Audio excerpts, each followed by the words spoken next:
말씀과 함께하는 하나님의 행복의 소리. 오늘 이 시간에는 역대상 19장 1절에서 20장 8절의 말씀을 가지고 함께합니다. 다윗은 자신의 호의를 거절한 암몬과 그를 도운 아람의 연합군을 격퇴하고 블레셋과의 전쟁에서도 승리합니다. 암몬 왕 나하스에 이어서 그의 아들 한운이 왕이 됩니다. 다윗은 예전의 호의를 기억하며 한운에게 사절을 보내죠. 그러나 한운은 방백들의 의견을 받아들여 다윗의 사절단을 모욕하고 돌려보냅니다. 다윗은 사절단에게 모욕으로 인해 잘린 수염이 자리기까지 여리고에서 머물다가 돌아오라고 명령합니다. 암몬 왕이 자신들이 다윗의 사절단을 모욕한 것이 다윗에게 밉게 한 것인 줄 알았기 때문에 은 1000달란트로 아람의 마아가 왕과 그의 군대를 고용합니다. 암몬도 군대를 일으켜 다윗과 싸우려고 나옵니다. 다윗이 이것을 듣고 군대 장관 요압과 용사들을 보내죠. 요압은 앞뒤로 진을 치고 있는 암몬과 아람 연합군을 보고 군사 중에서 뽑아내고 남은 무리를 동생 아비스에게 주어 암몬 자손을 상대하게 하고 자신은 아람 사람을 상대하죠. 그리고 서로 도울 것을 말합니다. 그는 이렇게 말합니다. 너는 힘을 내라. 우리가 우리 백성과 우리 하나님의 성읍들을 위하여 힘을 내자. 여호와께서 선히 여기시는 대로 행하시기를 원하노라.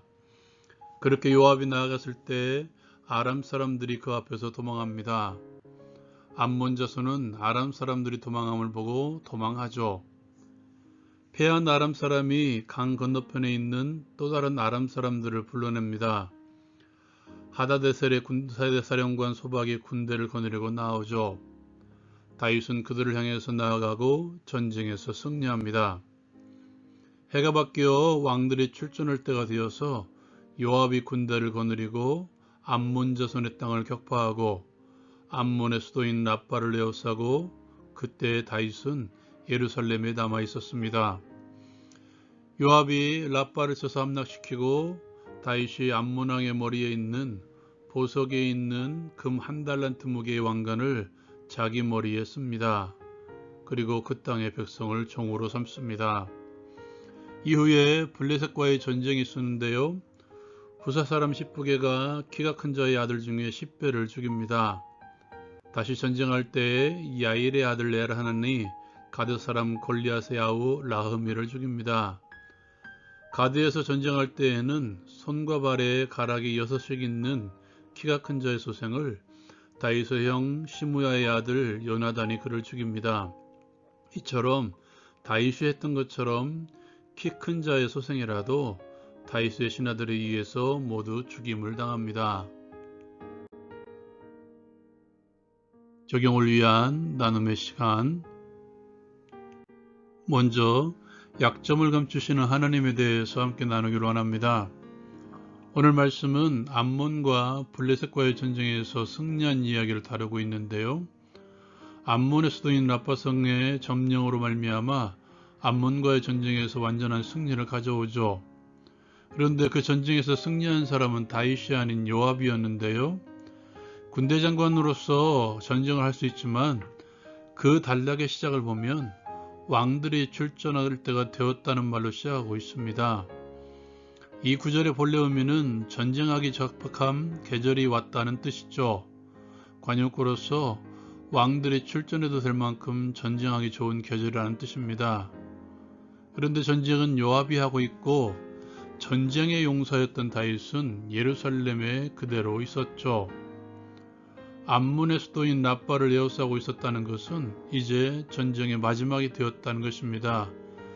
최종의 승전고를 알 때가 되었다는 것이죠. 이렇게 중요한 시기에 다윗은 예루살렘에 있었습니다. 우리가 잘 알고 있듯이 이때에 우리아의 아내인 밧세바를 범하는 다윗의 인생 최대의 오점 범죄가 있었죠. 그런데 역대기 기자는 이것을 삭제합니다. 저에게는 이렇게 다가옵니다. 그럼에도 불구하고 나는 이스라엘을 사랑한다. 그럼에도 불구하고 나는 다윗을 사랑한다. 더욱더 중요한 것, 그럼에도 불구하고 나는 나의 약속대로 이 땅을 이끌어갈 것이다. 아담과 하와의 범죄를 기억하실 것입니다. 사단은 이대 됐다라는 생각을 했을 것이죠. 그런데 하나님께서는 둘째 아담인 예수 그리스도를 준비해 놓고 계셨습니다. 이렇게 생각해 보면 될 것입니다. 아담과 하와의 범죄에도 불구하고 하나님께서는 예수 그리스도를 통하여서 그들을 구원하시기로 계획한 모든 일들을 이루어 가실 것이며 지금도 이루어 가고 있으며 장차 완성할 것이라는 말씀이죠. 약점에도 불구하고 우리를 세워나가시는 하나님, 좀 더 정확하게 말씀드리면 우리의 약점과 우리의 죄된 모습까지도 사용하시는 하나님이십니다. 그렇다면 우리의 할 일은 나의 약점을 자랑하는 것이며 나의 죄를 주님 앞에 내어놓는 것입니다. 무엇보다도 나의 약점을 강함으로 사용하시는 하나님을 자랑하는 것이죠. 이것이 바로 바울 사도가 했던 고백, 나는 나의 약한 것들을 기뻐하노니 이는 내가 약한 그때의 강함이라. 약점이 있으십니까? 그렇다면 기뻐하십시오. 하나님의 강함이 임할 절호의 기회입니다. 죄된 것들이 있습니까? 하나님께 내어놓으십시오. 나를 사용하시는 하나님의 은혜를 경험할 것입니다. 하나님께 약함과 죄됨을 내어놓고 구하십시오. 하나님의 기쁨으로 충만하게 될 것입니다. 두 번째로 요압의 고백에 대해서 함께 나누기를 원합니다. 다윗의 위로의 사절단을 모욕하고 무시한 암몬왕 한우는 아람의 군대를 돈으로 사서 오히려 이스라엘을 치러 올라옵니다. 다윗은 요압과 용사들을 보내죠. 어쩌면 군사력으로는 맞서지 못할 상황이었을지도 모릅니다. 그런데도 요압은 아비새와 함께 전쟁에 나아가죠.